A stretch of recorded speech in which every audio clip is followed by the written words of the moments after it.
a participé à cette conférence qui est consacrée du coup à la chasse aux œufs de Pâques, à laquelle, pas mal d'entre vous ont pu participer et qui s'est terminée il y a pas très longtemps finalement. Il y a eu le nom des gagnants qui a été dévoilé, mais finalement, le détail des solutions a seulement été posté en story, donc de façon un peu, temporaire. Et donc l'objectif ce soir, c'était de revenir sur l'ensemble, des solutions, des œufs de Pâques, pour vous détailler, les solutions et puis pour répondre à vos questions si vous en avez dessus. Alors en effet, ils ont changé le règlement, j'en profite pour répondre aux questions du chat, mais ils ont changé le règlement en cours de route. À savoir qu'à partir de l'énigme 5, le selfie sur place n'était plus obligatoire. Ils se sont rendu compte que ça attirait en fait plus de monde, en effet, de pouvoir prendre une capture d'écran Google Maps directement depuis le lieu où on sait que l'œuf était caché. Et donc, ça, c'est une solution pour laquelle on a un peu poussé en interne afin qu'elle soit le plus tôt mise en place et évite des déplacements dans les quatre coins de la France. Alors, je crois que tout le monde est connecté, on va pouvoir commencer. Et du coup, on va commencer avec l'énigme d'Angers, qui était la première, qui était aussi la plus facile, on va De dire. loin, de loin la De plus loin la facile. plus facile, c'était progressivement en difficulté, mais pas si progressivement que ça finalement. On a mis un gros coup d'accélération dès l'énigme 2 à Orléans. Alors l'énigme d'Angers, elle est extrêmement simple en fait. Elle décrit simplement des points de vue d'Aldéric, qui est le personnage central du spectacle des Vikings au Puy du Fou. Décrit du point de vue d'Aldéric plusieurs lieux en fait de la ville d'Angers, jusqu'à se déplacer de plusieurs toises. Donc il y a juste une simple conversion à faire de 80 toises vers le sud, vers le midi, le sud de la France, pour trouver en fait la demeure du premier homme qui était la maison d'Adam. Et à partir de là, il fallait décrypter simplement la langue des fils d'Odin, donc le futarque, pour trouver le mot-clé. Et donc on arrivait à 80 toises vers le sud de la maison d'Adam, à la tour Saint-Aubin. Il y avait le visuel qui rappelait le vitrail de la tour Saint-Aubin, donc c'était le lieu où se trouvait l'œuf. Et il fallait simplement ensuite décrypter le futard qui donnait le jardin d'Éden. Donc voilà quelle était la solution pour l'énigme d'Angers. Est-ce qu'il y avait des questions à ce propos parmi vous?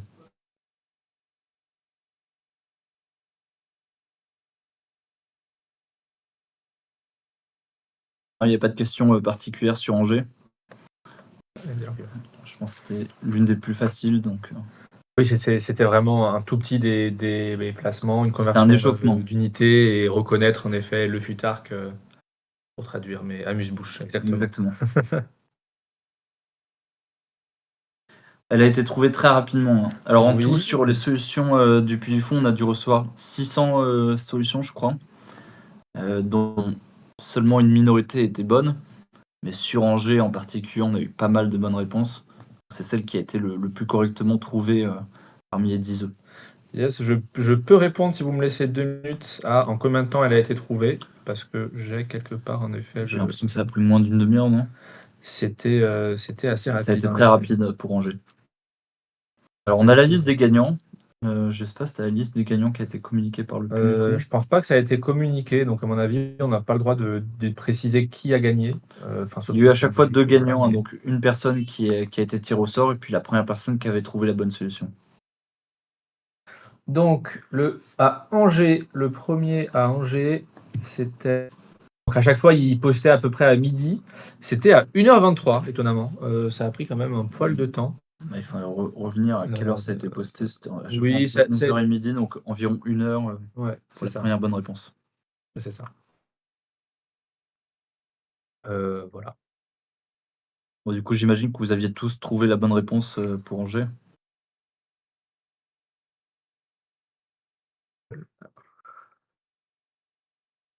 10 minutes d'également devancé. Oui, ça s'est joué à pas grand-chose, hein, parce qu'après les Oui, bonnes après, réponses, on avait eu plein derrière qui dans ont tout le bien début défoulé. d'après-midi, c'est arrivé très vite. Donc en effet, ça a été vraiment une course contre la montre s'agissant de la première. Mhm. Voilà pour Angers. S'il n'y a pas de questions particulières dessus, on va pouvoir passer à la seconde qui déjà passait un petit cap de difficulté. Mais je pense que la première difficulté pour Angers, c'était de se trouver dans la ville d'Angers et de pouvoir être sur place pour prendre le selfie avant les autres. Alors, s'agissant d'Orléans, donc là, on changeait d'univers, on arrivait sur le spectacle de Jeanne d'Arc. Alors, évidemment, le visuel invitait à penser à la cathédrale Sainte-Croix d'Orléans, qui est la plus grande cathédrale, le principal édifice religieux connu de la ville. Et donc, on a plusieurs indices qui sont donnés par le visuel. On a un carré de 5 par 5. On a l'anneau qui fait penser à l'anneau de Jeanne d'Arc, sur lequel le Puy du Fou a pas mal communiqué, évidemment, qu'ils ont acquis il y a quelques années pour une somme assez folle. Et puis, il y a cette fleur de lys sous la forme de vitraux, donc qui invite quand même à s'intéresser aux vitraux de la cathédrale. Et donc, on a un petit texte également composé de plusieurs séries de lettres, CIF, SEA, etc. Puis un texte en vieux français écrit par Jeanne elle-même. Donc, la première bonne piste à creuser, c'était évidemment de s'intéresser aux vitraux de la cathédrale, à aller à l'intérieur. Et on se rendrait rapidement compte qu'à l'intérieur de ces vitraux, il y en avait un parmi les autres qui correspondait parfaitement, évidemment, aux 7 fleurs de lys, à l'anneau, ainsi qu'au texte. C'est le vitrail de l'entrée de Jeanne d'Arc dans Orléans, qui hisse son étendard et qui va pouvoir sauver, secourir la bonne ville. Comme elle le dit en vieux français, c'était les initiales du texte qu'il fallait trouver juste en bas.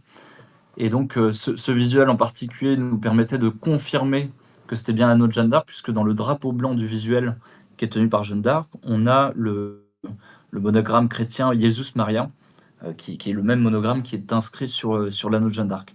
Et du reste, on avait 7 carrés des vitraux qui épousaient la couleur des fleurs de lys sur fond bleu, comme les 7 fleurs de lys qu'on avait trouvées. Et donc, ça invitait non seulement à retenir la case du drapeau blanc Jesus Maria qui indiquait le chiffre 7, et ensuite à trouver un anagramme de 7 lettres parmi les différentes lettres, le carré de 25, des lettres qui étaient données.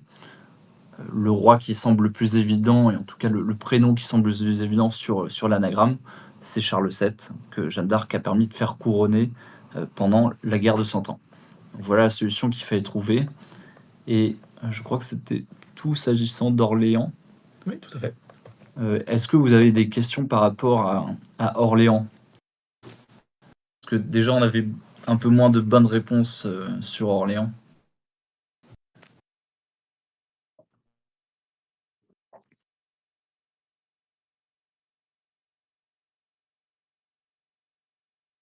Oui, il y aura une retransmission sur YouTube, évidemment, pour qu'on puisse transmettre à toutes les personnes qui ont participé à la chasse. Tout à fait.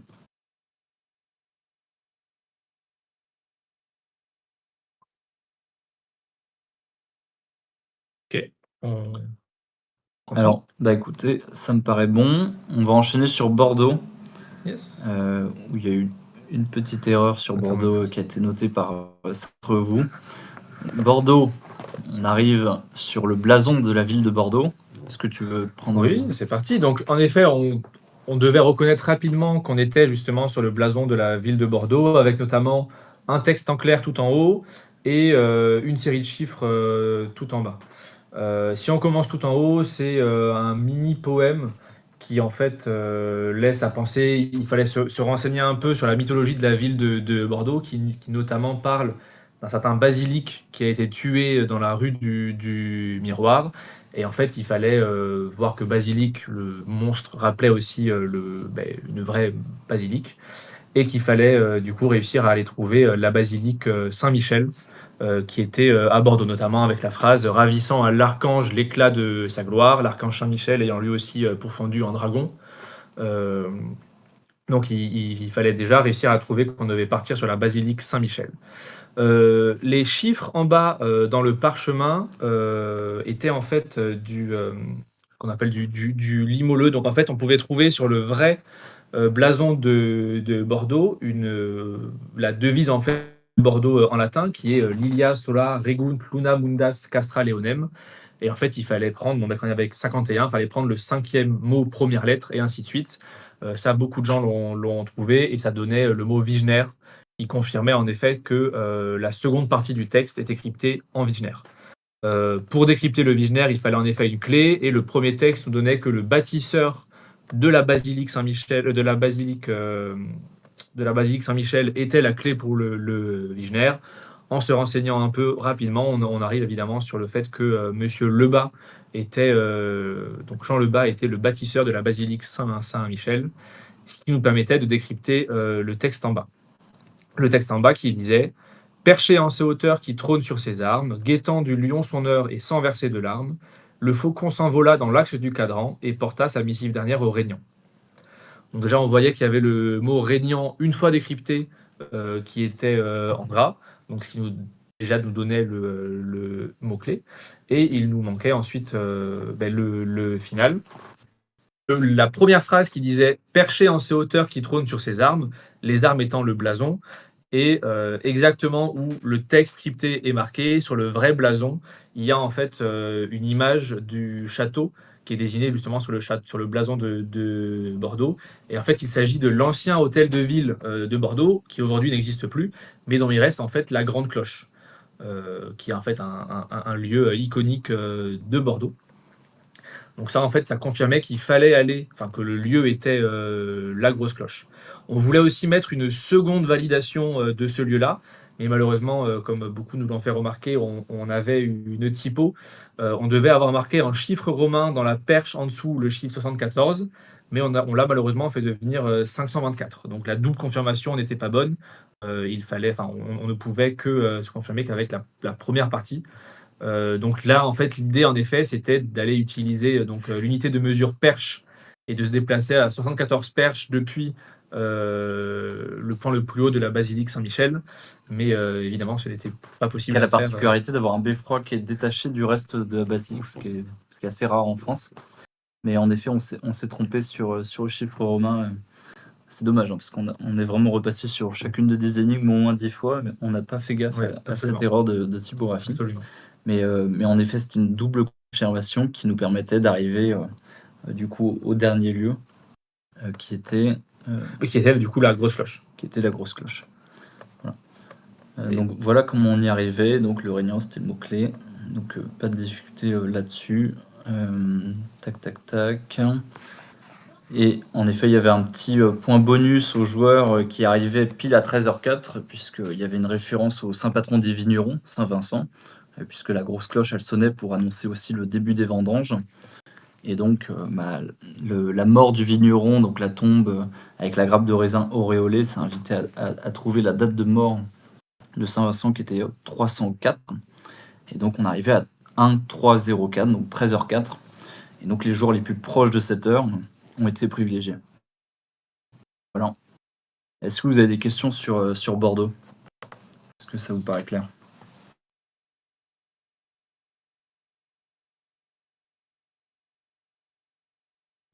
On n'a pas l'air d'avoir de questions. C'est bon pour vous? Difficulté croissante maintenant. Alors, c'est pas encore la plus difficile, mais on arrive sur l'énigme de Brest, qui était autour du comte de La Pérouse. Ah, quelqu'un me posait des questions, je crois. Question peut-être Donc avant là, de- celle-là nous faisait voyager un peu hors de France, contrairement aux 3 premières. Absolument. Donc là, en fait, on avait un carnet de bord en fait de La Pérouse lors de sa dernière expédition où il était parti justement de Brest et il avait fait le tour du monde pour finalement finir échouer quelque part dans des îles à côté de l'Australie, Oui. où il a trouvé la mort. Et du coup, on avait 4 passages justement, donc entrés dans son carnet de bord de manière chronologique. Et chaque passage cachait un nombre qui, à la fin, pouvait nous donner les coordonnées finales à Brest. Donc, on va passer passage par passage. Le premier passage qui date de 1786, en fait, c'est pendant son passage sur l'île de Pâques. Et notamment, sur l'île de Pâques, il y a des symboles qu'on a appelés les symboles rongo-rongo, qu'on a retrouvés là-bas, mais que jamais personne n'a réussi à décrypter. Donc, ça fait partie des rares symboles dans l'humanité où on sait en fait que ça représente quelque chose, mais qu'on n'a jamais réussi à décrypter. Cependant, en se déplaçant un peu sur la page Wikipédia, on pouvait voir qu'il y avait ce qu'on appelle un inventaire des chiffres, donc en fait des symboles. Donc à chaque symbole, on avait attribué un numéro pour plus facilement que les scientifiques en discutent. Et,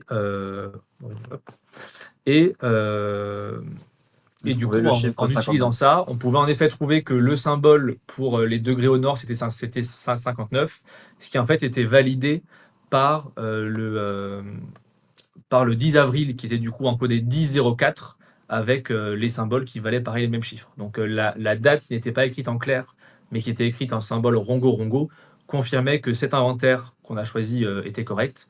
Et du coup, pour les nombres de degrés au nord, on avait en effet 59.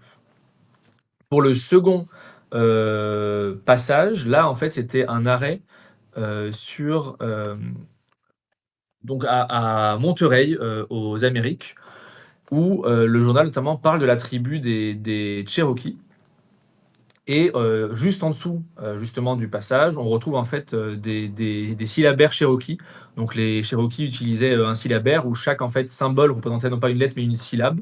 Et il fallait aller chercher sur le syllabaire ces différents symboles pour voir que les symboles mis à la suite faisaient 10, su, i, te, donc 18, ce qui nous donnait la seconde partie de la coordonnée.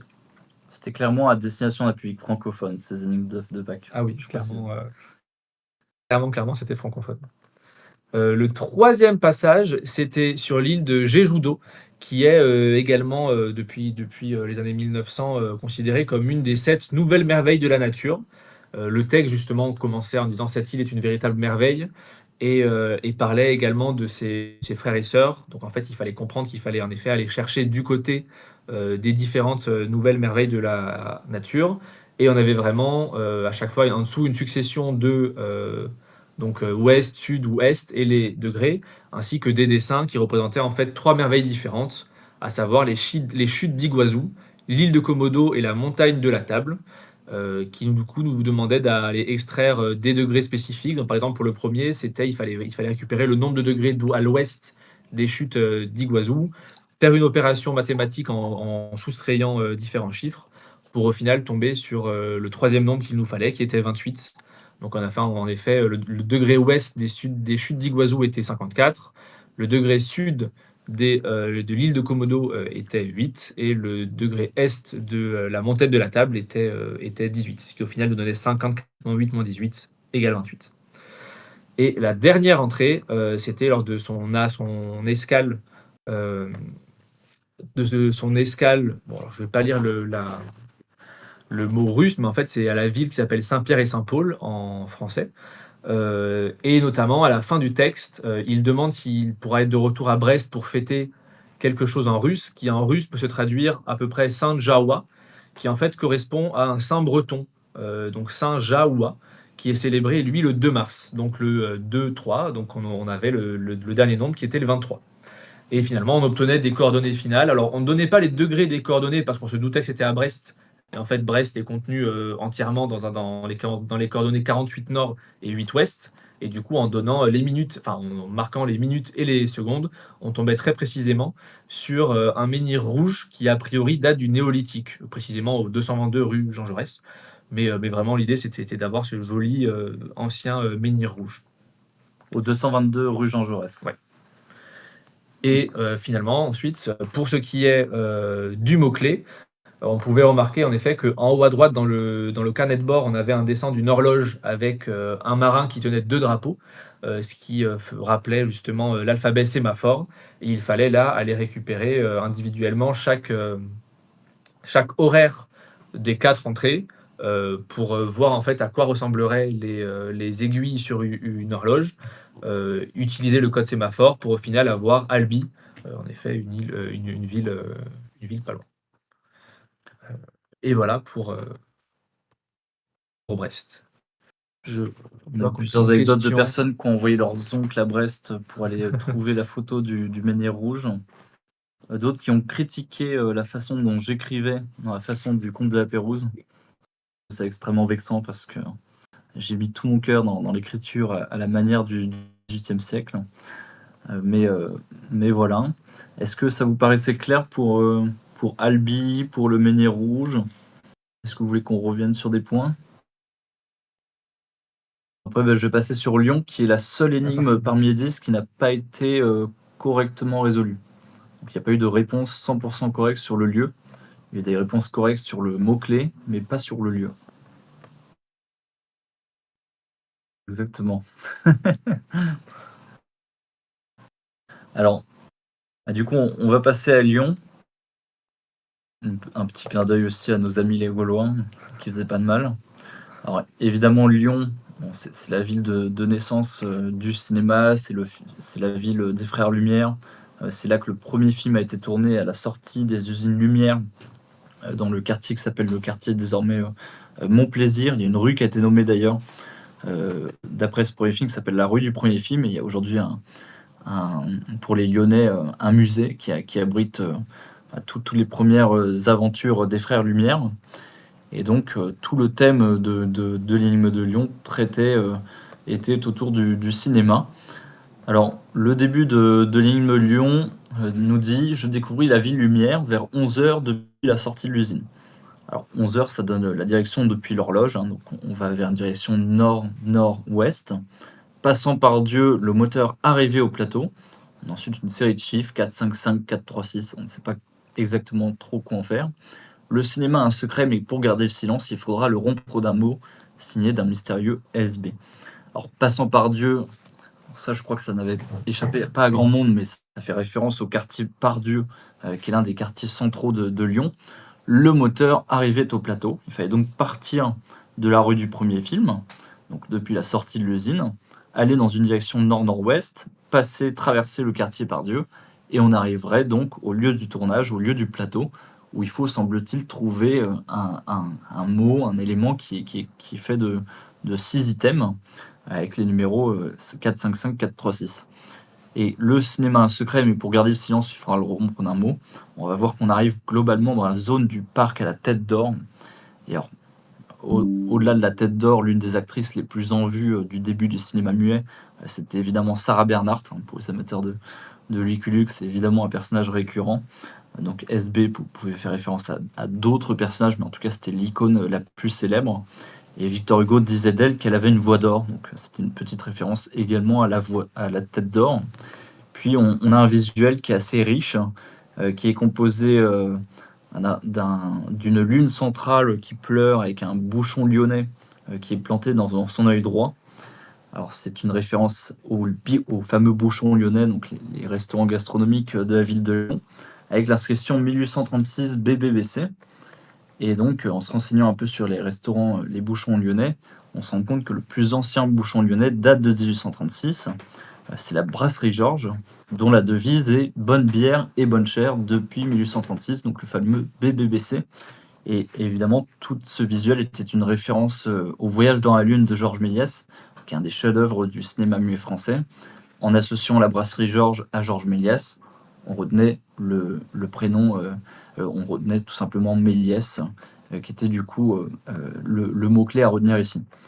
Pour le visuel qui est juste à droite, on a un code Morse qui est caché dans les traits de l'étoile. Donc ça, c'était le mot-clé final à trouver qui est simplement le code Morse de CHUT, donc le mot chute, qui collait bien évidemment à la notion de secret, puisque quoi de mieux pour garder le secret que d'intimer à son interlocuteur de l'onomatopée chute. Et on avait une star avec le chapeau melon et la canne. Et forcément, la principale star montante du cinéma muet français avant que Charlie Chaplin prenne le dessus à Hollywood, et Charlie Chaplin d'ailleurs a beaucoup singé ce personnage, c'était Max Linder, qui est un très célèbre acteur français du début du siècle, et qu'il fallait retenir ici. Hein, les 6 lettres invitent plutôt à garder son nom de famille, donc Linder. Il était évidemment reconnaissable par son look toujours affublé d'un chapeau melon et d'une célèbre canne que Charlie Chaplin ensuite copiait. Ensuite, juste en bas, on a un canon qui est positionné sur une locomotive. Alors ça, c'était une référence au film Le Mécano de la Générale, qui est un des chefs-d'œuvre du début d'Hollywood, avec le célèbre Buster Keaton qui est vu sur cette locomotive en train de tirer du canon. Alors, on a également le nom K. qui donne un indice sur le nom de famille de ce personnage. Et donc ici, on va retenir le prénom, à savoir Buster, toujours en 6 lettres. On a un petit poème qui suit. Pionnière du voyage, elle suivit là-haut les frères dans le sphère au souffle des étoiles, et fait l'une pour l'autre, la tour et la toile passaient jalousement au crible de leurs consoeurs, gardien de l'île barbe autant que des impôts, l'homme saint percepteur, y toisait l'ingénieur. Alors, ça, c'était une référence à un autre duo de frères très célèbre, également originaire de la ville de Lyon, qui sont un peu moins connus, mais c'est les frères Montgolfière au XVIIIe siècle qui ont inventé l'appareil qui porte leur nom, qui a eu tout de suite des applications concrètes et très militaires en fait dès le début, dès les guerres du Premier Empire. Et en fait, l'un des voyages les plus fameux qui a eu lieu à Lyon, c'est le premier voyage d'une femme dans l'espace, enfin dans le ciel en tout cas, à bord de la Gustave, qui a été une montgolfière spécialement affrétée, nommée en l'honneur d'un roi de Suède, si je ne me trompe pas, je crois que c'était un roi de Suède ou de Finlande. Et, à côté de ça, on a évidemment une référence à la tour Fourvière de Lyon, la tour métallique, qui a été créée quelques années plus tard après l'exposition universelle de Paris, en copiant un peu le style de la tour Eiffel.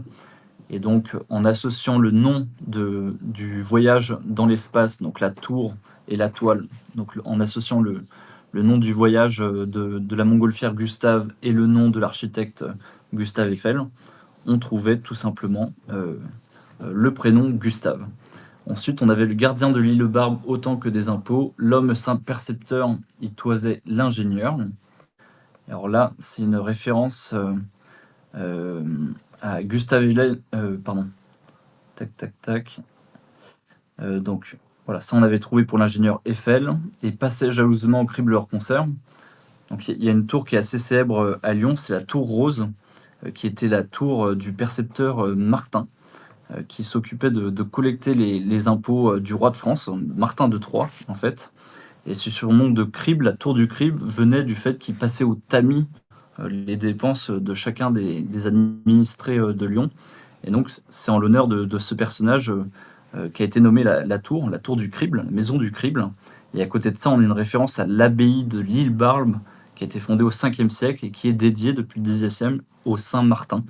Et donc l'homme saint percepteur, à la fois saint et à la fois percepteur, était Martin. Et enfin, on a un dernier alexandrin qui est écrit à l'envers, de droite à gauche.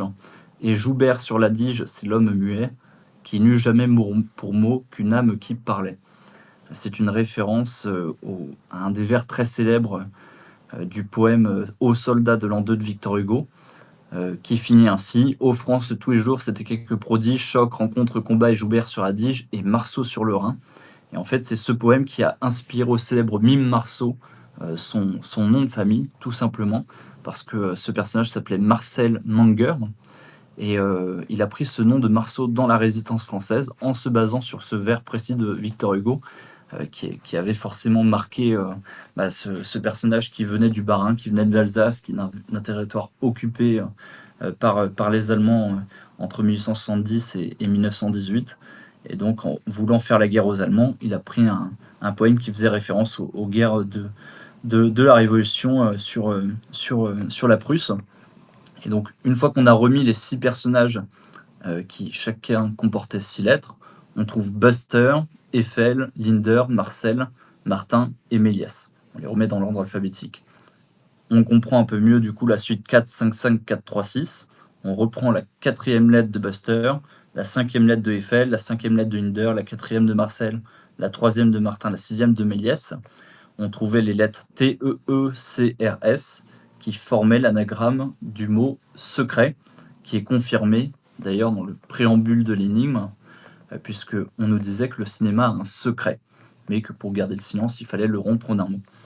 Or, en arrivant dans le parc de la Tête d'Or, qui nous était donné dès le début avec la direction 11h nord-nord-ouest et en passant par le quartier de la Part-Dieu, eh bien, on arrive sur la fameuse statue qui s'appelle Le Secret, dans le parc de la Tête d'Or, qui est une des plus fameuses statues de ce magnifique parc. Et donc, la solution finale de cette énigme, c'était la statue Le Secret dans le parc de la Tête d'Or, avec comme mot de passe le mot chute. Voilà. Est-ce que ça vous paraît clair? Est-ce que vous avez des questions dessus?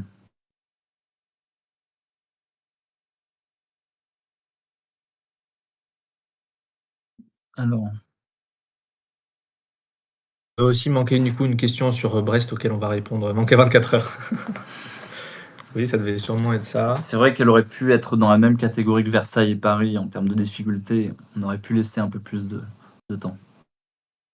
Mais ce qui est très frustrant, c'est que évidemment des joueurs sont passés très très près. Certains joueurs avaient trouvé 5 personnages sur 6, d'autres les 6, mais n'avaient pas trouvé l'anagramme, donc ça s'est joué à rien. Je vois aussi une question par rapport à Brest dans le chat, où en gros la question c'est pourquoi Brest, pourquoi avec la lettre B pour Albi? Donc en effet, le B, ça correspond à un drapeau à gauche et un drapeau en bas, qui du coup était très proche en fait de 17h45. 17h45 en fait, c'est quasiment, enfin, du coup la petite aiguille de 17h45, elle est vers le bas parce qu'elle est presque à 18h à peu près, vraiment presque, et le 45 est vraiment pile poil à gauche. Donc pour moi, le 17h45 correspondait au B, euh, celui-là. Oui. Donc, pour moi, je dirais le B pour Albi parce que le 17h45 justement donnait B. Voilà pour répondre à ça. Est-ce qu'il y a des questions du coup sur Lyon ou sur autre chose? J'espère qu'on n'a pas perdu tout le monde à partir des deux dernières. Ils n'auront pas le silence avec chute mais avec coupé. Oui, il y a, les phrases, les formules célèbres sur un plateau de cinéma. Il y a évidemment coupé, il y a évidemment moteur, mais il y a aussi chute pour simplement demander le silence.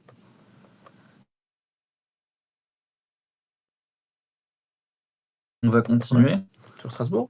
On est sur le bon chemin, donc on va passer à Strasbourg, qui était une lettre de Poilu pendant la Première Guerre mondiale, datée de la bataille de Verdun, donc 1916, et qui était signée d'un mystérieux Georges P., dont certains d'entre vous auront deviné qu'il s'agissait de Georges Pintevin, qui est le plus fameux cryptanalyste français de la Première Guerre mondiale, qui nous a notamment permis de triompher en 1918, avec l'arrivée des Américains et la nomination du maréchal Joffre.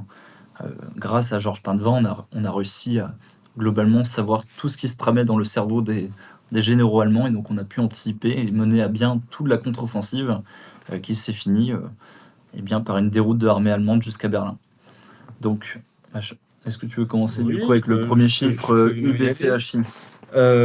Donc en effet, là c'était vraiment beaucoup plus crypto. On commençait avec une lettre en clair et après, d'un coup il y avait un grand pavé de lettres cryptées. Donc qu'est-ce qui se passait là dans le premier texte en clair? Il y avait 5 lettres qui étaient entourées, qui faisaient en fait UBCHI. Et en s'enseignant un peu, on se rend compte que ça c'est un chiffre, en fait, le chiffre UBCHI, qui était un chiffre vraiment utilisé pendant la Première Guerre mondiale. Comme de nombreux chiffres, il nécessite en fait une clé pour décrypter un texte. Et en voyant en fait le tout début que la lettre est dédiée à mon amour, ma chérie, mon amour, ma chère, et à côté un dessin de Marguerite, on suppose que le mot-clé est Marguerite, et on a raison de supposer que le mot-clé est Marguerite. Et donc on peut, en utilisant soit à la main, soit en utilisant des logiciels en ligne sur Decode ou sur Bitmap, décrypter en fait le texte. Et en fait, en décryptant le texte, on a une première phrase qui apparaît maintenant en clair et une autre partie du texte qui continue à être cryptée. Donc là, on comprend qu'il va falloir utiliser un deuxième chiffre. Cette fois-ci, on peut regarder tout en bas de la lettre au moment où il y a marqué ton cher bien-aimé Georges P, où sont soulignées les lettres CBA. Et là, en fait, ça amène sur le chiffre ABC, qui était aussi un autre chiffre utilisé pendant la Première Guerre mondiale, qu'on peut encore une fois décrypter avec la clé Marguerite, et qui nous donne encore une fois une autre partie de texte qui est majoritairement en clair, mais avec encore une partie qui est cryptée. Cette partie-là, on se rend compte, qui est encore cryptée, qu'il n'y a que les lettres, du coup, les lettres A, D, F, G, V et X. Et en effet, il faut utiliser le chiffre ADFGVX qui a été notamment cassé par Georges Pintevin, comme disait Étienne. Donc pour décrypter ça, il faut par contre deux choses. Il faut en effet une clé qui est faite d'un mot. Bon, en effet, on va continuer à garder Marguerite. Et surtout, il faut une autre clé qui prend la forme d'une grille de 6 lettres par 6 lettres, que là, pour l'instant, on n'a pas. Dans le texte qu'on a décrypté, on voit une phrase qui dit « La dernière fois que nos regards se sont croisés, sous là », et là, après, on a un mot bizarre, quelque chose, magique du soleil. Et en fait, ce mot bizarre peut en fait être découpé en deux mots séparés, lumière et carré. Donc en fait, il faut comprendre que la vraie phrase était sous la lumière magique du soleil, mais qu'on a quand même le mot qui reste, qui est carré. Et on peut penser directement aux carrés magiques, qui sont en effet souvent des carrés de 5 par 5 ou de 6 par 6. Le carré magique du soleil, c'était en fait un carré magique, donc vraiment un carré magique, c'est un carré dont la somme de toutes les colonnes et toutes les lignes font la même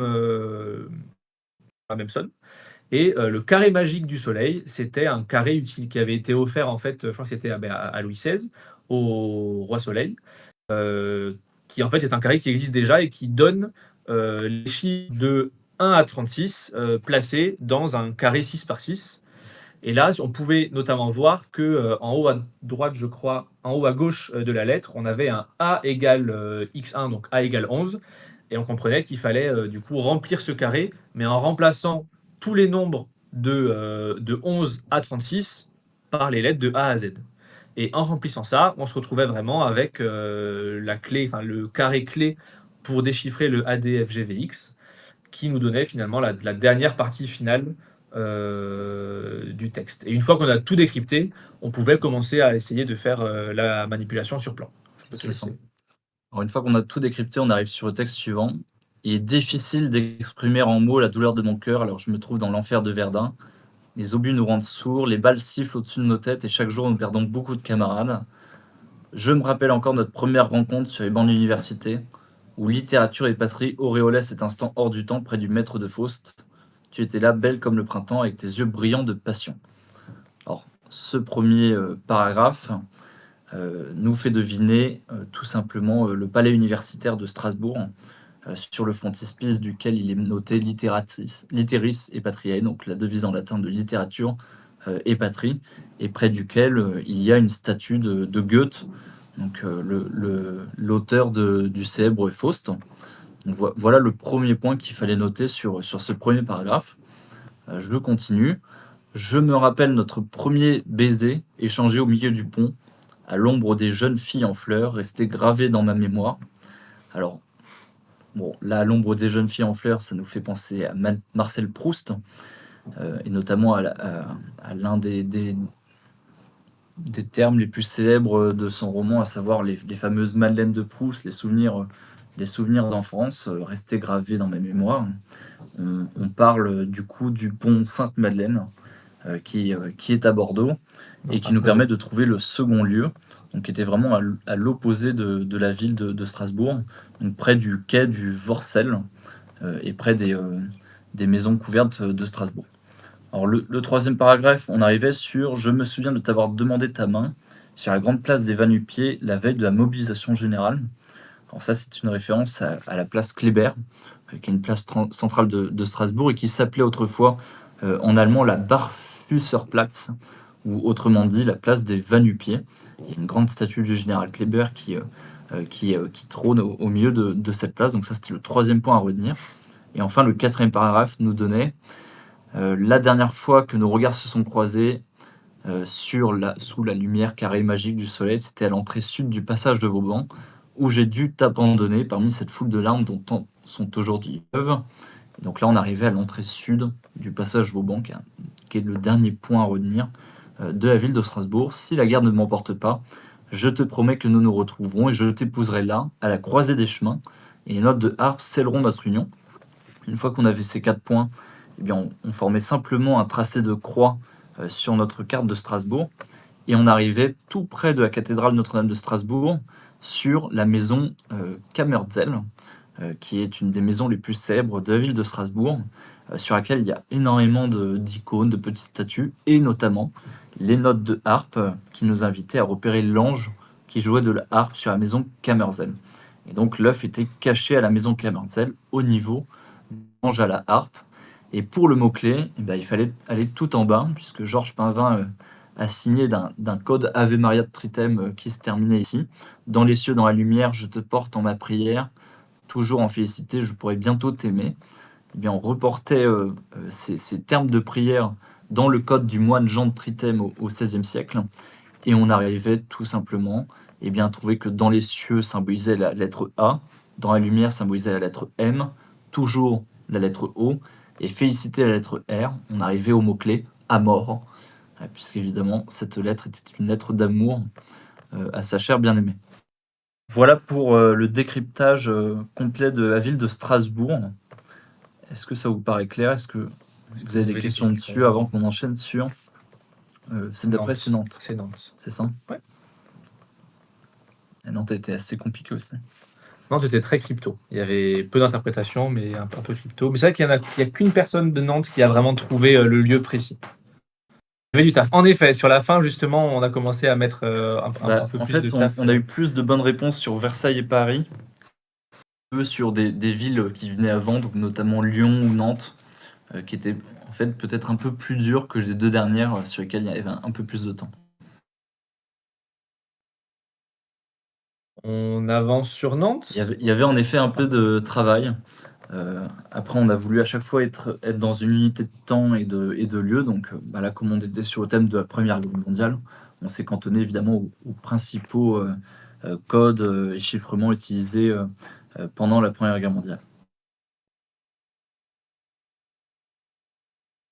Vas-y, je On pense peut qu'on du peut coup enchaîner directement. avancer sur Nantes, où là, il y avait quand même beaucoup d'éléments assez indépendants.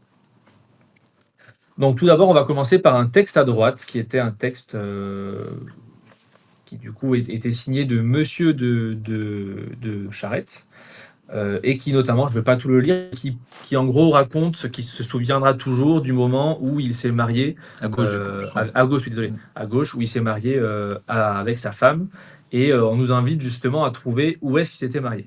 Là, il faut chercher un peu sur Internet, il faut notamment trouver qu'il s'est marié dans l'église Saint-Denis.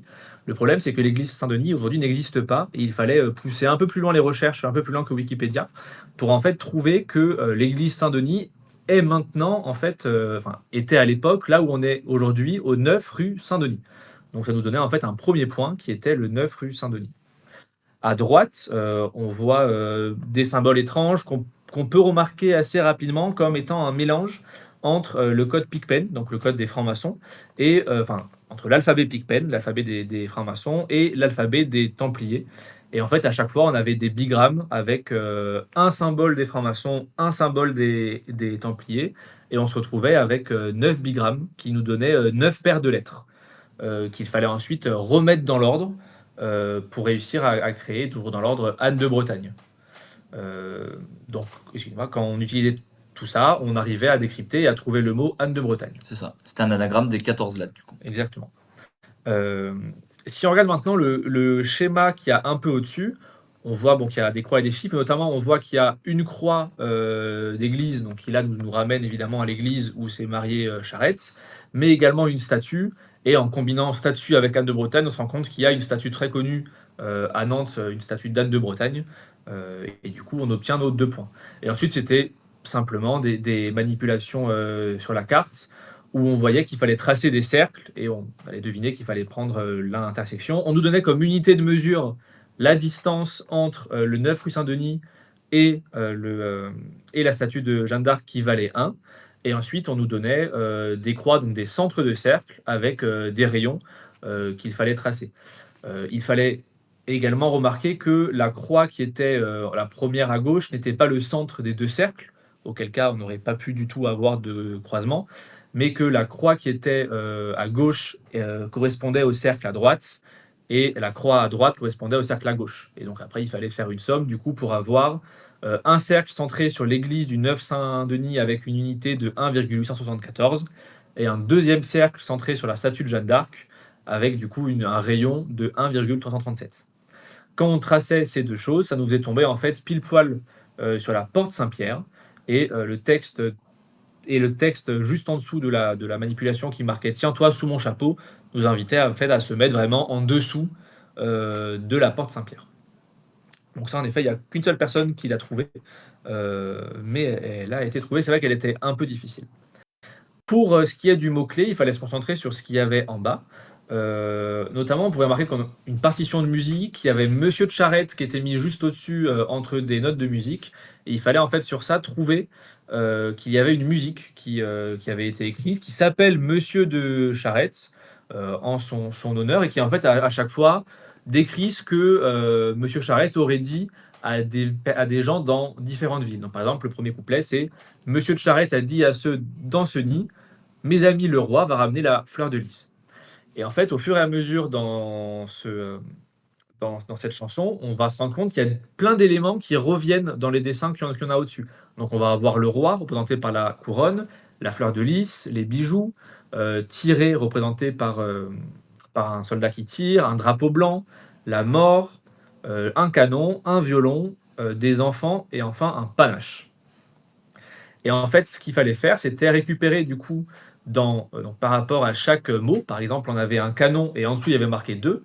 Il fallait voir à quelle strophe correspondait le mot canon, récupérer la ville à laquelle correspondait le mot canon, à savoir dans notre cas, c'était Clisson, et du coup récupérer la deuxième lettre de Clisson parce que sous le canon, il y avait marqué le nombre 2. Et en faisant ça, en fait, pour les 10 différents endroits, enfin pour les 10 différents symboles et nombres, on obtenait directement sans anagramme Louis Marin, qui était en fait le prénom du frère de Charette qui était décédé quelque temps avant. Ça, on a pas mal de personnes qui ont réussi à trouver ce mot-clé. Il était plus facilement trouvé en effet que le lieu. Ouais, tout à fait. Tout à fait. Est-ce qu'on a des questions sur Nantes? Qui étaient en fait en soi plus courtes, mais plus dures aussi.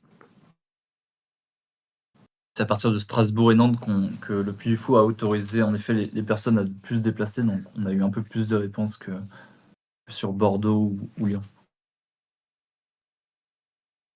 En effet, c'est vrai qu'on avait commencé aussi à complexifier un peu plus sur la fin. Euh, voilà, encore une fois, on était très heureux que quelqu'un la trouve. On pouvait ensuite passer sur une autre énigme qui était encore une fois très crypto, qui était Marseille, où on voyait une belle séparation en deux. On va commencer encore une fois par... attendez, je vois qu'il y a beaucoup de commentaires, donc je vais attendre de voir s'il n'y a pas des questions par hasard.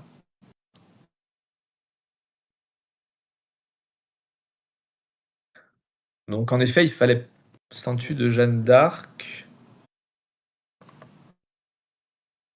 Alors, le dessin, ce n'était pas précisément la statue de Jeanne d'Arc, parce on ne voulait pas donner directement dans le dessin la réponse à ce qu'il fallait, mais on avait juste mis un dessin de statue, et il fallait combiner le fait qu'il y ait une statue avec Jeanne d'Arc pour se rendre compte qu'il y avait une statue de Jeanne d'Arc. Si on avait marqué directement le dessin de la statue de Jeanne d'Arc, on aurait bypass en fait toute la partie à droite, on aurait pu directement trouver la statue de Jeanne d'Arc. Voilà, on peut avancer sur Marseille. Donc, le texte à gauche est un texte crypté qui est signé par Caius Iulius, donc César. Je pense le code le plus classique de la cryptographie, le code César, qui consiste à décaler chaque lettre de 3. Et donc, on pouvait très rapidement décrypter ça, qui nous donnait un texte qui ne faisait pas beaucoup plus sens, mais qui ressemblait à peu près à quelque chose.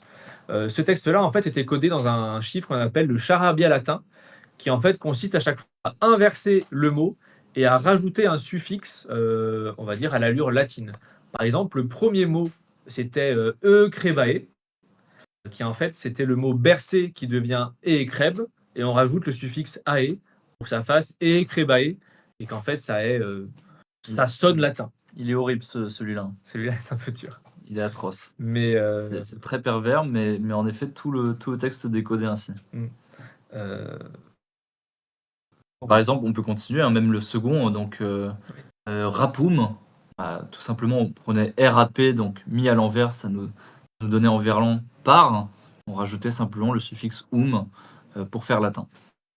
Qui du coup nous donnait un texte au final un peu long, mais qui raconte en fait une visite de César à Marseille. On peut peut-être le lire, ce texte. On peut le lire, très bien. Bercé par les flots incessants des peuples, de Carthage, de Rome, de Phénicie ou d'Hispanie, la belle Phocéenne était le phare de la Gaule. S'y mêlaient telles des alluvions les mœurs, mythes et croyances de tout le monde antique, en un lieu particulièrement, la place publique de Massélia et cœur de la cité. Débattre, marchander, prêcher, tout s'y mêlait dans une impétueuse beauté en cette agora bien nommée. Donc là, il fallait en effet trouver le point où était l'agora à l'époque, donc l'agora antique. Et selon les recherches archéologiques actuelles, elle se trouverait sur la place Lenché de nos jours. À droite est signé de Clodovecus, donc en fait Clovis Ier, et on se rend compte assez rapidement qu'en fait c'est une succession de versets de l'évangile de Jésus-Christ selon saint Matthieu. Il fallait pour ce code-là en fait trouver pour chaque verset son chapitre et son verset, et en fait récupérer les nombres. Par exemple, le tout premier qui est Je sais engendra le roi David, David de son union avec la femme d'Urias engendra Salomon. C'était le chapitre 1, verset 6, et il fallait récupérer les nombres 1 et 6. Il fallait faire ça pour tous les différents versets, et une fois qu'on avait tous les différents versets, regrouper tous les nombres, puis redécouper ces nombres-là pour en fait faire un simple code A1Z26, donc un code où le nombre 1 vaut A et le nombre 26 vaut Z. Donc on a 1 égale A, 2 égale B, 3 égale C, et ainsi de suite. Et une fois qu'on arrivait à faire ça, on nous donnait les mots port antique, où maintenant il fallait trouver le port antique de la ville de Marseille, qui se trouve aujourd'hui dans ce qu'on appelle le jardin des vestiges. On a du coup trouvé deux lieux à gauche et à droite. Dans le toit du temple, on a une grille auquel on reviendra plus tard, mais on a surtout des angles qui sont dessinés sur les angles du triangle et 4 dessins. Ces 4 dessins en fait correspondent à 4 des travaux d'Hercule. À savoir plus précisément dans l'ordre de gauche à droite, nous avons, désolé, je retrouve, nous avons la ceinture d'Hippolyte, l'hydre de Lerne, la biche de Sérigny et le taureau de Crète. Et en fait, il fallait garder à chaque fois le numéro du travail d'Hercule, à savoir par exemple la ceinture d'Hippolyte, c'était le 9e travaux, l'hydre de Lerne, c'est le second travaux, et ainsi de suite. Et en récupérant du coup ces 4 numéros, ça nous donnait 2 angles. À savoir, à gauche, on avait 92 degrés, à droite, on avait 47 degrés, et maintenant, on a 2 points qu'on a trouvés juste avant, 2 angles. Il ne nous restait plus qu'à tracer le triangle avec ces 2 angles-là, et ça nous faisait en fait tomber précisément sur l'abbaye Saint-Victor.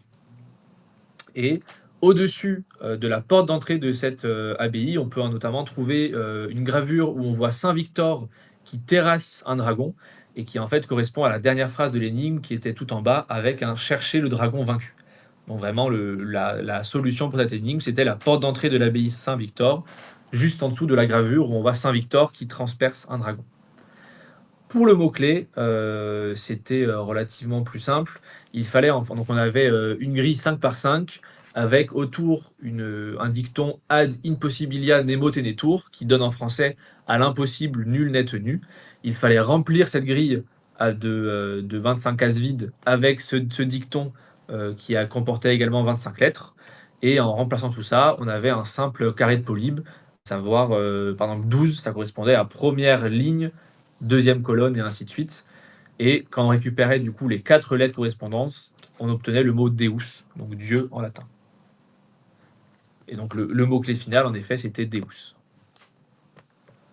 Est-ce que nous avons des questions sur... Je crois que de base, on devait mettre juste à l'impossible nul n'est tenu, et c'était aux joueurs de faire la transcription latine. Absolument. Mais on s'est dit que c'était un Oui. peu vache, donc on a tout de suite mis la transmission. Voilà, on l'a un poil La version simplifié latine. juste avant. On a mis la version latine directement et non pas la version française.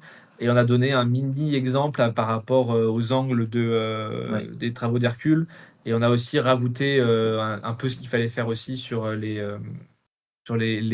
versets. La première énigme était un peu plus dure. Est-ce Je qu'elle vois a une été question. trouvée rapidement? Je vais pouvoir répondre à ça de suite. Elle a été trouvée à Marseille, on a dit. Tac. Elle a été trouvée. Ouais, assez rapide. Non. C'était le lendemain? Ah non, 43 minutes. 43 minutes. En 43 minutes, elle a été trouvée. Bah, s'ils l'ont publié pile à midi, je pense Oui. qu'il avait peut-être publié environ en 1 heure. Marseille a été découverte. En sachant que là, on avait le droit d'envoyer des screenshots, donc je pense que quelqu'un l'a très vite trouvé et Oui, en c'est effet ça. a envoyé un screenshot. Il n'y a pas besoin d'aller sur place. En fait, il y avait beaucoup de cryptos, mais individuellement, chacune C'est ça. des cryptos se trouvait pour quelqu'un qui est un peu habitué aux cryptos. Donc ça demandait un peu de temps, mais ça pouvait se faire très vite quand on est habitué à vraiment avoir beaucoup de cryptographie. Absolument.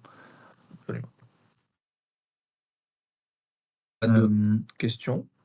On va passer sur les 2 dernières, du coup, qui étaient censées être les plus difficiles, mais finalement, qui ont été plutôt trouvées, je dirais pas facilement, mais qui ont en tout cas eu beaucoup de bonnes réponses. Alors pour Versailles, on a un seul bon mot-clé. Ah oui, bon mot-clé, mais on a eu plusieurs personnes qui ont trouvé le bon lieu. Et pareil, on a eu plusieurs bons mots-clés et plusieurs bons lieux. Donc le Versailles, on était clairement dans le thème des fables de Jean de La Fontaine, hein. ce qui se voyait dès les visuels et les libellés des visuels, hein, l'orgueil et sa monture, l'abbé et le rossignol, des oiseaux et des vers qui font penser évidemment au titre des énigmes de La Fontaine. On va commencer tout de suite. Donc c'est les premières énigmes aussi où il y a eu plusieurs visuels, hein. Donc Versailles, pareil, à chaque fois il y avait 3 visuels à analyser, donc un peu plus d'étapes intermédiaires à franchir avant d'arriver au lieu final et avec le mot-clé. Donc on commence par l'orgueil et sa monture. Alors on a une belle photo aussi d'une fontaine, donc, ce qui faisait une double confirmation qu'on était bien dans l'esprit et dans l'univers de Jean de La Fontaine. Alors s'agissant des 2 premiers vers, donc jadis rêvait un homme à sa douce hyménée quand l'autre n'eut jamais fait qu'une pétarade. On a entre parenthèses 6-12 et 6-16 qui invitaient à se renseigner à la 12e fable du livre 6 des fables et à la 16e fable du livre 6, comme indiqué entre parenthèses. Et il s'agit d'abord pour le premier vers de la fable Le soleil et les grenouilles, qui est confirmée par les vers suivants de La Fontaine dans le texte original. Le soleil, disait-il, eut dessein autrefois de songer à l'hyménée. Qui faisait évidemment directement référence à Jadis rêvait un homme à sa douce hyménée. Et c'est le même procédé pour la 16e fable du livre 6. On a la fable Cheval et l'âne, qui est la 16e fable, qui est également confirmée dans le texte original donc, de l'orgueil et la monture par Le cheval refusa, fit une pétarade. Donc l'homme soleil symbolisant l'orgueil sur une ligne versaillaise, ça ne pouvait être que Louis XIV, le fameux roi soleil qui avait porté la monarchie du droit divin à son paroxysme, et la monture, donc la référence à la fable et à la pétarade. Donc, il s'agit d'un cheval, encore faut-il trouver lequel, sachant qu'à Versailles, il ne manque évidemment pas de statues Louis XIV, il y en a beaucoup. Et donc il faut s'intéresser au reste du texte pour un peu préciser et rétrécir nos recherches. Donc si on continue, on a perçu sous le bleuté la Rome menacée. Donc on imagine qu'on va être près d'une zone d'eau, d'une étendue d'eau, oubliant tout des noces et s'ébranlant au gouffre, comme un brasier d'orgueil crachant ses jets de soufre. L'homme en furie jeté sur les flammes infécondes se jura d'y laisser sa gloire et sa tombe. Le Styx se vit vaincu et l'homme sous les arbres goûte enfin au repos dans son habit de marbre. Alors le dernier Alexandra confirme qu'il s'agit bien d'une statue, habit de marbre, et on cherche quand même un personnage de mythologie qui était capable de défier les enfers, de mourir en se jetant dans un gouffre, comme un brasier, et que c'est vraiment un homme qui a sauvé apparemment Rome, qui était menacée, près d'une étendue d'eau. Et en se renseignant sur les principales statues de Louis XIV à Versailles, il y en a une qui doit retenir notre attention, c'est la statue de Louis XIV sous les traits de Marius Curtius, qui est juste à côté de la pièce d'eau des Suisses, donc dans l'un des bassins centraux qui est situé sous l'orangerie, dans le jardin de Versailles. Il y a l'immense bassin d'eau qui avait été creusé par le régiment des Suisses sous l'ordre direct de Louis XIV.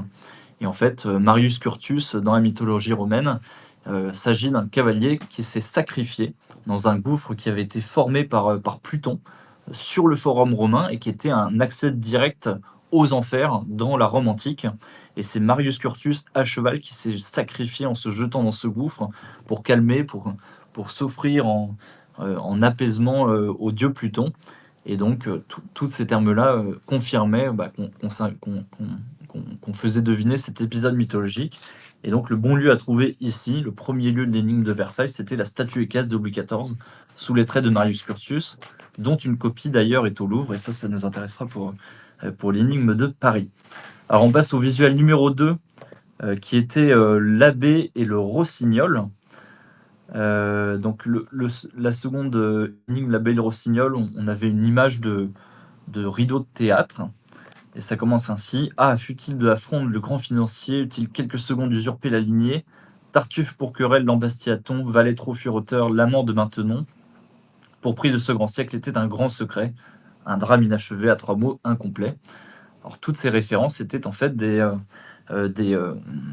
épisodes, en tout cas un feuilleton autour de l'identité mystérieuse du masque de fer, donc le célèbre prisonnier masqué de Louis XIV, et sur lequel tous les fantasmes et les hypothèses ont été légion, et parmi lesquelles, eh bien, toutes celles énumérées dans le poème, à savoir que On pensait d'abord qu'il s'agissait d'un artisan de la Fronde, donc la révolte des nobles au moment où Louis XIV n'était encore que petit enfant, il n'était pas prêt à régner. Il y a eu une importante révolte des nobles, dont l'un des principaux tenants était Fouquet. Fouquet, qui plus tard a été emprisonné par Louis XIV parce qu'il faisait de l'ombre au roi Soleil. On a ensuite Tartuffe pour querelle, donc ça c'est le célèbre Molière dont certaines pièces ont déplu à la censure de Louis XIV. L'embastilla-t-on Point d'interrogation. Valet au Furteur, c'est une référence au nain Nabot, qui était un valet noir, donc c'est plutôt rare à les cours de l'époque, qui était à la cour de Louis XIV. Et enfin, on avait l'amant de Maintenon, donc il y avait également aussi plusieurs personnages. Donc pour prix de ce grand siècle était un grand secret, un drame inachevé à 3 mots incomplet. Et ensuite, on a une série de actes avec des mots manquants. Et il s'avère que le plus grand écrivain français, Victor Hugo, a écrit une pièce de théâtre qui s'appelle Les Jumeaux, et qui a pour trait justement cet épisode fameux du Masque de Fer, qui est un drame inachevé puisqu'il n'a jamais pu finir la pièce. Et en se renseignant sur l'acte 1, dans la partie décor et dans la scène 7 de la pièce Les Jumeaux de Victor Hugo, eh bien, on pouvait trouver les mots manquants, et notamment, donc les mots, je les trouve ici, tac, tac, tac, c'était au-dessus des maisons. Des maisons, on aperçoit les 3 clochers de Saint-Germain-des-Prés, donc le mot à trouver c'était des maisons. Et dans la scène 7, on a un long monologue du comte de Brézé, et on trouve un passage avec le moine. Mais un cuistre, un gredin, un odieux bellitre qui ramasse un caillou pour me casser ma vitre, un moine italien, mauvais drôle enfroqué, brave à qui ferait peur les laveuses du quai. Et donc le mot à trouver, c'était le mot manquant, encore une fois, qui était indiqué par les petits traits soulignés, donc c'était le mot italien. Et donc la résultat de la deuxième énigme, c'était Maison des Italiens, qui est un célèbre pavillon de musique et de plaisance qui avait été occupé par plusieurs hauts personnages sous la cour de Louis XIV, Louis XV et Louis XVI, et qui est situé à Versailles. Voilà comment on arrive à notre deuxième lieu clé de l'énigme versaillaise. On arrivait enfin sur la dernière, qui s'appelle Des oiseaux et des vers. Et donc on a également un poème, on a également la célèbre statue qui était la même statue d'ailleurs qu'utilisée pour Nantes, qui était un peu notre canevas générique statue, on va dire, avec le croisement La Maison des Italiens. Et donc il nous manque le dernier lieu final, donc, qui est ici symbolisé par un croisement, qu'on va essayer de décortiquer ensemble. Donc on avait le texte, et dans ce texte, il fallait tout simplement retenir les premières lettres de chaque hémistiche, donc de chaque séparation des alexandrins, qui étaient vraiment bien séparés à chaque fois par une virgule. On a bien fait attention à chaque fois à ce qu'il n'y ait que 6 syllabes de part et d'autre. Et on arrivait sur un tableau à 2 colonnes avec une série de 10 lettres qui, une fois croisées, puisque les rimes ici sont croisées, eh bien, on arrivait sur P. Corneille et La Fontaine, tout simplement. Et donc, comme on nous invite à trouver ici un croisement, eh bien, il se trouve qu'il y a une rue qui s'appelle la rue Pierre Corneille et la rue Jean de La Fontaine à Versailles. Il suffisait simplement de trouver le croisement dans la ville et de retenir ce point, et on arrivait ainsi à notre triangle. Il n'y avait plus qu'ensuite à faire le calcul mathématique. Il y avait un petit code Marie-Antoinette tout en bas, la reine diminuée. Bon, c'était une référence peu flatteuse au fait qu'elle a été guillotinée, donc forcément qu'il y avait un peu moins d'elle au niveau corporel. Et son amant, c'était Axel de Fersen, le comte de Fersen, un Suédois, je crois, qui était donc la clé du code Marie-Antoinette. Et en déchiffrant le texte, on arrivait sur Mêle les vers et trouve-les, le dernier sommet est à leur croisée, prononce le nom du masqué devant la plaque Fleur-de-Lysée. Et en faisant le petit calcul à partir du triangle, on arrivait sur les écuries de la reine, devant le bâtiment devant lequel il y a une plaque Fleur-de-Lysée qui rappelle l'historique du monument. Et comme mot-clé, il fallait tout simplement prononcer le nom du croisé, à savoir en fait, le masqué. C'était le seul qui n'était pas cité justement, donc c'était le seul à trouver et qu'on avait découvert justement par le code Marie-Antoinette. En fait, il y a plusieurs hypothèses possibles. Donc, j'ai cité Fouquet, j'ai cité l'amant de Dame de Maintenon, j'ai cité le nain Nabot, j'ai cité Molière pour le scandale de Tartuffe. Il y avait le simple valet qui s'appelle Saint-Mars, qui aurait pu être volontairement masqué pour en faire un prisonnier d'importance. C'était la prison de Pignerol, je crois. Et il y avait d'autres pistes assez folles, d'Artagnan, Napoléon, un ancêtre de Napoléon. Napoléon n'a d'ailleurs jamais démenti la légende, puisque ça lui faisait plaisir de penser que c'était un ancêtre, un aïeul, un descendant du masque de fer. Mais il fallait tout simplement revenir au titre de la fable, qui s'appelait L'abbé et le rossignol. Et titre qui nous a pas beaucoup servi, à part pour le chiffre rossignol, mais s'agissant de l'abbé, on ne savait pas très bien en faire.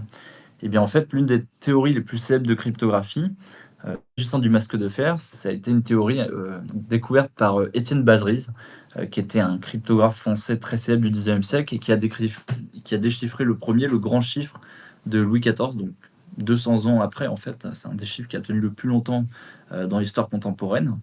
Il l'a notamment déchiffré à travers une lettre de Louvois à Catinay en 1691. Et dans cette lettre, il y a noté: Sa Majesté sait mieux que n'importe qui les conséquences de cet acte, et elle est consciente de combien notre insuccès à prendre la place serait préjudiciable à notre cause. Un échec qui doit être réparé en hiver. Sa Majesté désire que vous arrêtiez le général Bulonde et le fassiez conduire à la forteresse de Pignerol, où il sera enfermé en cellule, gardé la nuit, et lui sera permis de sortir le jour avec un 330-309 points. Et bizarrement, il y avait simplement ces nombres 330-309 qui n'avaient pas pu être décryptés par Bazeriz, qui a formulé l'hypothèse suivante, à savoir que 330-309 indiquait masque ferré. Et donc cette lettre inviterait à penser, dans la correspondance de Louvois, qui était un des principaux ministres de Louis XIV, que derrière le masque de fer se cachait l'abbé Bulonde, qui était confirmé par le titre de l'énigme, l'abbé et le rossignol, donc le titre de la cryptographie utilisée et découverte par Étienne Bazeriz. Donc voilà pour la solution finale de Versailles, c'était la plaque fleurdelisée devant le bâtiment des écuries de la reine, et le mot de passe c'était simplement Bulonde. Ah, du coup, des questions pour celle-là. Alors, je pense qu'on pourra intégrer en effet pas mal d'éléments visuels, notamment on pourra peut-être faire un petit montage en effet avec le document des solutions. Après, le document des solutions, il fait 45 pages, donc je ne suis pas sûr que ce soit très lisible de partager l'intégralité. Mais en effet, pour les dessins, les schémas finaux, ça pourrait être intéressant de le partager. Bah, si vous n'avez pas de questions sur Versailles, qui était assez longue, on va pouvoir finir en beauté avec Paris. Donc, Paris des Mousquetaires, Paris de Victor Hugo, Paris d'Esmeralda. C'était la dernière et le meilleur pour la fin, comment dire. Donc, Paris, on avait 3 visuels. Bon, la première a été un peu plus facile que les 2 suivantes. On avait tout simplement la forme de 6 arrondissements français. Donc voilà, qui correspondait tout simplement aux 6 premiers arrondissements de la capitale, donc du 1er au 6e, avec à chaque fois, dans chacun d'entre eux, un petit texte assez mystérieux. Donc du hardi fut 13 fois maudit, sans héritier il acheva sa lignée, endiablé il en tua 4 à l'épée, trop pressé il fut fatalement tué, duelliste il assortit des artistes, et enfin pour la nation il changea de religion. C'est un célèbre roi de France. Pour le premier, il s'agit de Philippe le Bel le Maudit, qui avait condamné Jacques de Molay au bûcher et qui a été maudit jusqu'à 13e génération de sa race, en même temps que Guillaume de Nogaret et que le pape. Les 3 sont morts dans l'année, donc la malédiction c'est plutôt bien vérifié. Il y a une très belle série, Les Rois Maudits, à ce sujet de Maurice Druon, qui relate parfaitement l'épisode. Sans héritier, il acheva sa lignée. C'est tout simplement de Louis V, qui n'a pas eu d'héritier mâle et qui a tout simplement éteint sa lignée en ligne directe. Endiablé, il en tua 4 à l'épée. Alors ça, c'est un épisode très fameux de Charles VI, qui s'est retrouvé dans un bois en pleine partie de chasse et qui est devenu complètement fou, qui a eu un accès de démence et qui a tué 4 personnes de sa troupe.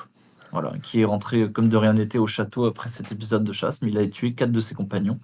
Et c'était un des rois les plus fous qu'on ait eu à la tête du royaume. Trop pressé, il fut fatalement tué. Il s'agit du jeune Charles VIII qui courait derrière une jeune demoiselle dans un château et qui s'est pris un linteau de porte puisqu'il courait trop vite. Et donc il est mort, pas sur le coup, mais il est mort plusieurs heures après dans d'atroces souffrances.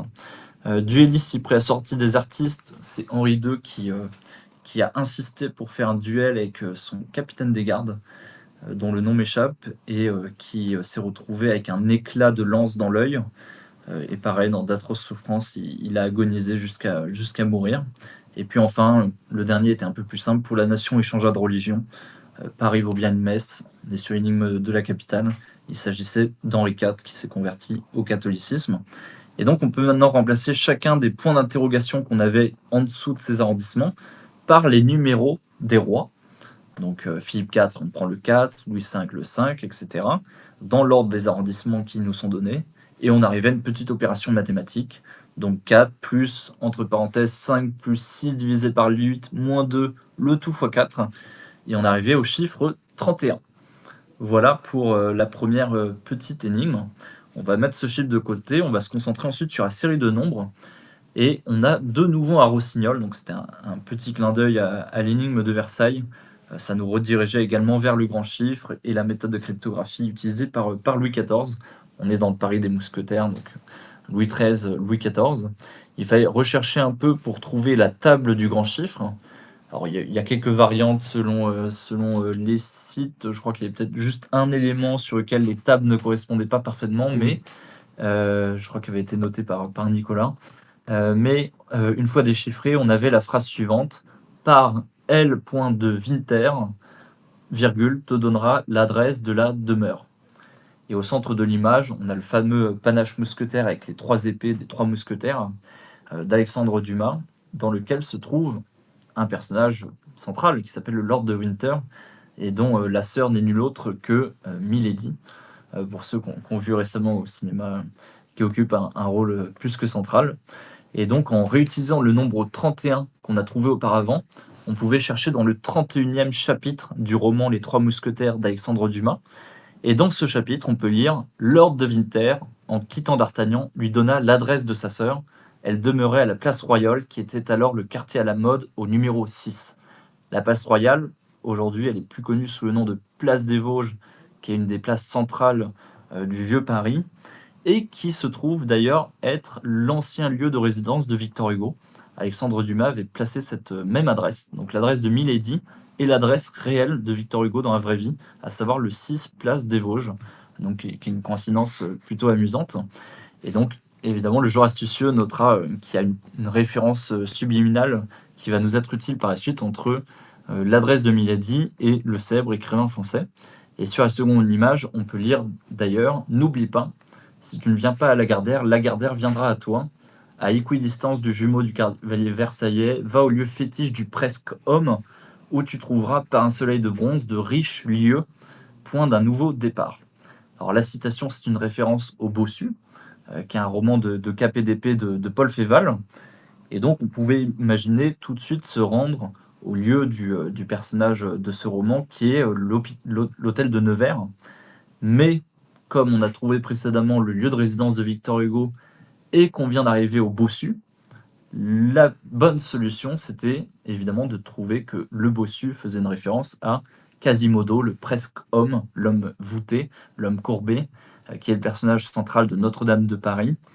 Et donc, il fallait trouver le parvis de Notre-Dame de Paris comme lieu, qui est à équidistance du jumeau entre le lieu qu'on a trouvé 6 place des Vosges et la statue de Louis XIV sous les traits de Marius Curtius, mais pas celle de Versailles, celle qui se trouve près du musée du Louvre, juste en face de la pyramide inversée du Louvre, près de l'Arc de Triomphe. Et bien, à équidistance entre ce jumeau du cavalier versaillais et le 6 place des Vosges, on arrivait au parvis de Notre-Dame, qui nous était confirmé par le lieu fétiche du Prescom, donc le lieu fétiche de Quasimodo, où l'on trouve d'ailleurs le point zéro des routes de France, donc qui est symbolisé par un magnifique soleil de bronze, qui représente les 4 points cardinaux, donc les Richelieu, qui était un petit jeu de mots avec le cardinal de Richelieu, point d'un nouveau départ, puisqu'en effet c'est le point qui est utilisé de façon kilométrique pour le calcul de toutes les distances entre toutes les villes de France et Paris, donc qui démarre à partir de ce point zéro, qui est juste en face de la cathédrale, qui n'est pas accessible au public, donc on n'a pas fini là-dessus, tant qu'il y a des travaux en cours jusqu'à décembre, je crois, la réouverture prévue. Et donc, il fallait poursuivre sur le dernier point de l'énigme, à savoir cœur de France, cœur de l'homme, voilà la clé. Donc ça, c'était un simple Wigner avec comme clé le cœur de Quasimodo, à Non, savoir. c'était un vilain, c'était un rosier. C'était un chiffre rosier, pardon, avec la clé Esmeralda, qui était l'amoureuse de Quasimodo. Et on arrivait à décrypter la dernière phrase, à savoir le dernier œuf repose au couchant, à 2500 pieds de là, sous l'arbre qui pleure les deux amants sur la Seine, donc Quasimodo, Esmeralda, et le bruit éternel de Paris fait résonner leur peine. Quand on se déplace à 2500 pieds vers le couchant, donc vers l'ouest, à partir du point zéro des routes de France devant Notre-Dame de Paris, on arrivait sur l'arbre, le saule pleureur, donc l'arbre qui pleure, les deux amants, le saule pleureur de l'île de la Cité, qui est un des plus beaux lieux de Paris, et qui nous faisait d'ailleurs retraverser le parc, le square Jacques de Molay, hein, et Henri IV, donc, qui étaient deux personnages qu'on venait de découvrir au début de l'énigme. Et donc le lieu final à trouver, c'était le saule pleureur. Et pour trouver le mot-clé, on nous parle d'un bruit éternel de Paris qui fait résonner leur peine. Il fallait s'intéresser au petit quadrillage qui entourait le saule pleureur de part et d'autre des deux derniers visuels, avec des croix chrétiennes associées avec des vertus chrétiennes. Et pour les plus astucieux d'entre vous, vous aurez noté qu'il y avait une statue de Jésus au milieu du tronc du saule pleureur. Et comme on a trouvé Notre-Dame de Paris juste avant, eh bien, il fallait s'intéresser au portail central de la cathédrale Notre-Dame de Paris, le portail du jugement dernier, sur lequel il y a la liste de 24 vertus, et je crois que c'est Il y a vices. 12 Il y a vertus les et 12 12 vices. vertus et les 12 vices chrétiens, en isolant ceux et celles qui étaient symbolisées par les 6 croix latines. On trouvait le mot cloche, comme les cloches de Notre-Dame. En récupérant à chaque fois, bien entendu, le premier mot de chaque C'est vertu. ça, exactement. Et donc, le mot de passe final de Paris, c'était cloche, avec comme lieu final le saule pleureur au bout de l'île de la Cité. Absolument l'ennemi. Une fois qu'on déchiffrait le rosier, en fait, on avait un texte qui ne comprenait aucun espace et dont on avait anagrammé tous les mots. Donc Oui. il fallait redécouper les mots et C'est ça. re-anagrammer, ce qui, bon, on est content que vous ayez trouvé ça hyper satisfaisant. Mais voilà, En donc effet, on c'est était un assez petit surpris que Paris était plus trouvé. On pensait que ce serait un peu plus difficile que ça, mais finalement, elle a bien été découverte par plusieurs joueurs. Vous avez des Est-ce que questions vous avez des sur, questions sur Paris ou sur n'importe lesquelles des 10 énigmes? On est là pour ça, après tout. Est-ce que ça vous a plu? Est-ce que vous avez des retours à nous faire d'ailleurs autour de cette chasse aux œufs de Pâques? Est-ce qu'on propose au Puy du Fou de refaire ça l'année prochaine ou pas, quoi?